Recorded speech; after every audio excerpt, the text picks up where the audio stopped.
Halo semua, pasti udah nggak asing lagi kan sama buah yang satu ini, buah naga.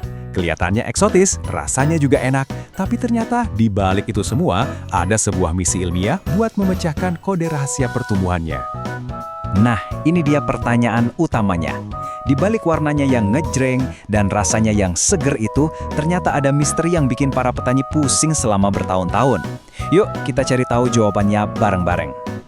Oke, jadi ceritanya gini, buah naga ini lagi naik daun banget, permintaannya tinggi di mana-mana. Masalahnya, para petani itu seringkali kesulitan, hasil panen mereka tuh nggak bisa ditebak. Kadang banyak, kadang sedikit. Kenapa? Soalnya resep nutrisi yang pas buat tanaman ini tuh, yaitu masih jadi teka-teki. Nah, lihat angka ini nunjukin kalau masalahnya tuh serius. Petani cuma bisa panen sekitar 2-9 ton per hektar. Jauh banget kan rentangnya, dan seringnya dapat yang angka rendah. Jadinya, nanam buah naga tuh kayak untung-untungan aja. Untungnya nih, ada sekelompok ilmuwan di India yang nggak mau nyerah gitu aja. Mereka akhirnya mutusin buat menaklukkan teka-teki pertanian ini lewat sebuah misi ilmiah yang wah, ambisius banget. Coba kita lihat gimana mereka nyiapin semuanya. Lihat deh skalanya. Ini bukan eksperimen iseng-iseng di kebun belakang rumah loh. Ini proyek raksasa yang jalan selama 3 tahun penuh. Mereka pakai hampir 1.000 tanaman di 2 lokasi berbeda. Kelihatan banget kan dari tata letaknya kalau mereka serius banget ngerjain penelitian ini.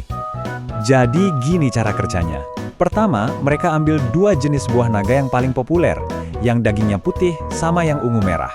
Terus, mereka fokus ke 3 nutrisi utama yang paling penting buat tanaman, nitrogen, fosfor, sama kalium.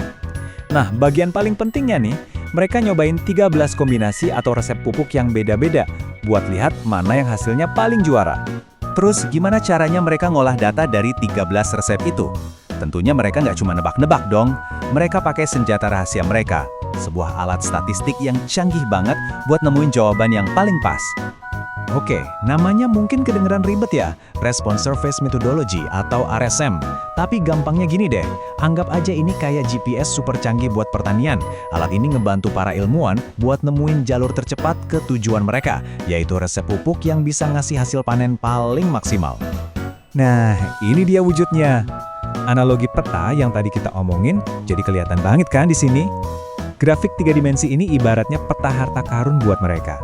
Sumbu-sumbunya itu nunjukin takaran nitrogen, fosfor, dan kalium, sementara permukaan hijaunya itu hasil panen yang didapat. Tujuannya jadi simpel banget kan? Para ilmuwan tinggal cari aja titik mana yang paling tinggi di permukaan hijau itu. Puncak tertinggi itulah jackpotnya. Itu adalah resep pupuk paling optimal, kombinasi ajaib yang bisa menghasilkan buah naga paling banyak. Setelah 3 tahun kerja keras dan analisis data yang rumit, akhirnya momen yang ditunggu-tunggu datang juga. Para ilmuwan ini berhasil nemuin resep rahasia itu. Yuk kita lihat apa aja hasilnya. Jadi kita punya 2 kontestan di sini ya, masing-masing punya karakter dan kebutuhan yang unik. Logikanya, apa yang cocok buat yang satu belum tentu sama efektifnya buat yang lain kan? Makanya para peneliti ini nyari 2 resep pemenang yang berbeda.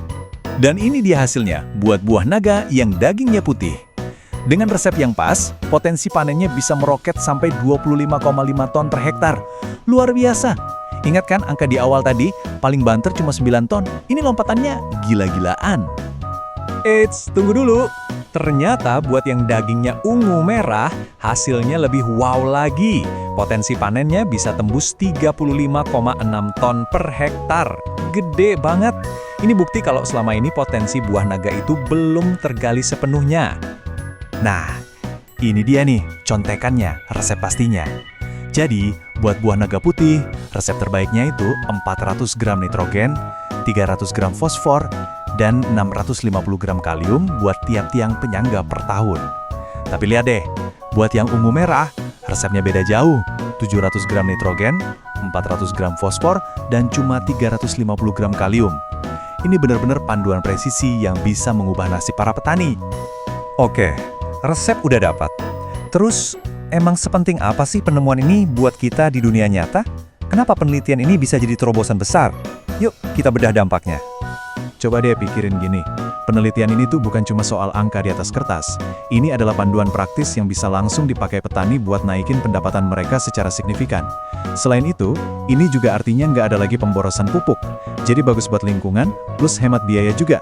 Ujung-ujungnya, ini semua bantu bikin pasokan makanan kita jadi lebih kuat dan berkelanjutan.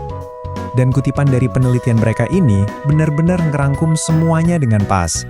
Tujuan utama mereka tercapai, ngasih alat nyata yang berbasis sains buat ngebantu para petani jadi lebih sukses. Ini contoh keren banget gimana ilmu pengetahuan bisa langsung ningkatin kualitas hidup banyak orang.